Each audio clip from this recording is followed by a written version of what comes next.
एक ये फार्मूला है, राम नाम रटते रहो, राम नाम रटते रहो, जब तक घट में प्राणी, कभू तो दीन दयाल के भनक पड़ेगी कान। अब ये दूसरा फार्मूला है कि परमात्मा के आगे उसके चरणों में पड़े रहना, आखिरी श्वास तक भक्ति करते रहना, और कोई भी मान ले आपके ऊपर आपत्ति है तो कहते हैं कदे तो दीन दयाल के भनक पड़ेगी कान। कभी तो सुनेगा दाता हमारी, और अवश्य सुनेगा, वो सबकी सुनता है। भक्तों के लिए तो वो अपना सतलोक त्याग कर यहाँ आ जाता है। तो पुण्यात्मा परमात्मा ने कहा कि राम नाम रटते रहो। परमेश्वर ने स्वयं ही हमें एक तत्वदर्शी संत बनकर हमें समझाया है, अपना ही डबल रोल करके कहा है कि राम नाम रटते रहो जब तक घट में प्राण, और कभू तो दीन दयाल के भनक पड़ेगी कान। तो कौन से राम का जाप जपना चाहिए? अब यहां समस्या आती है।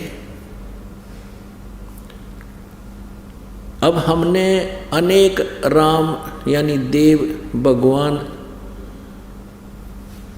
सेलेक्ट कर रखे हैं जिनकी हम पूजाएं करते रहे। भगवान ब्रह्मा जी जो रजोगुण हैं, भगवान विष्णु जी जो सतोगुण हैं, भगवान शिव जी जो तमोगुण हैं।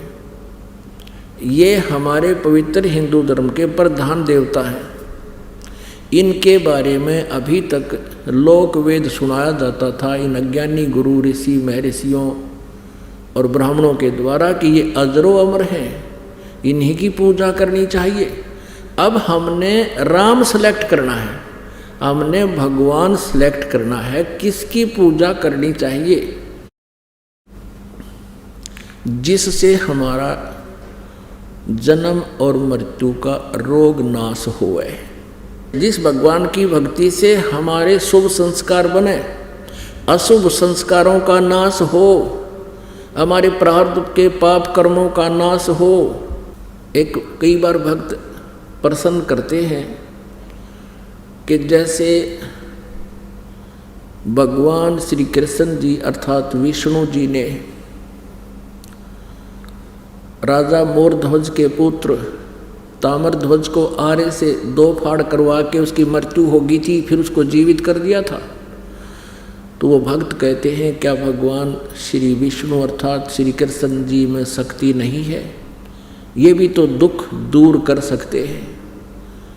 अब पुण्यात्माओं, अब मोरध्वज राजा के पुत्र को जीवित करके दुख दूर क्या किया? वो तो दुख पैदा किया श्री कृष्ण ने जाके, और जाके कह दिया हमारे शेर का आहार तुम्हारे परिवार में से एक आदमी हो। और लास्ट में लड़के के ऊपर आप फैसला कर दिया, तुम अपना लड़का काटो मेरे शेर के लिए, सिंह के लिए। अब उसने तो समस्या पैदा कर दी जाकर, उनके जी ने सुख के करया, वो लड़का जीवित कर दिया। अपने आत्माओं, ये 16 कला के भगवान हैं और ये चतुर्भुजी भगवान है। एक छोटा मोटा सिद्ध भी ऐसी क्रियाएं कर देता है। गोरखनाथ जी ने अपने गुरु मच्छंदर नाथ जी की अस्थि उठा के उनका शरीर फूंक दिया गया था, उन अस्थियों से ही उसको पुनर्मनुष्य बना दिया और जीवन दान दे दिया। तो यहाँ कहने का भाव ये है कि और वही श्री कृष्ण जी जिसने मोरध्वज के राजा के पुत्र ताम्रध्वज को जीवित कर दिया आरे से चरवा के मृत्यु के उपरांत, वो अपने सगे भांजे अभिमन्यु को जीवित नहीं कर सके। श्री कृष्ण अर्थात विष्णु जी जो सुभद्रा पुत्र थे अभिमन्यु जी, महाभारत के युद्ध में चक्रव्यूह में उनकी मृत्यु हो गई थी। पांडवों का कुल नाश हो रहा था। श्री कृष्ण रो रहा था, सुभद्रा रो रही थी। पांचों पांडवों के आंसू टपक रहे थे। श्री कृष्ण जीवित नहीं कर सके। कारण क्या है?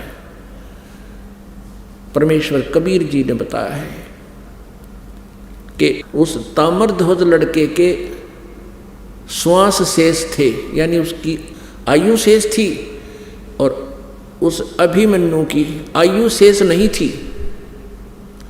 उसके प्रारब्ध में इतना ही आयु था और वहीं उसकी मृत्यु निश्चित थी, जिस कारण से अभिमन्यु को श्री कृष्ण जीवित नहीं कर सके। मासा घटे न तिल बधे, विद न लिखे जो लेख, सच्चा सतगुरु मेट कर ऊपर मारे मेघ। तो कबीर देव जी, कबीर परमेश्वर जी यदि हमारी आयु शेष ना हो उसको भी आयु प्रदान कर सकते हैं। और इस दास के इस आध्यात्मिक जीवन काल में एक नहीं हजारों की संख्या में ऐसे उदाहरण है या इस संगत के अंदर, जिन्होंने सच्चे दिल से भगवान की नियमित मर्यादा में रहकर साधना की है, उनकी कह करके आयु बढ़ा रखी है।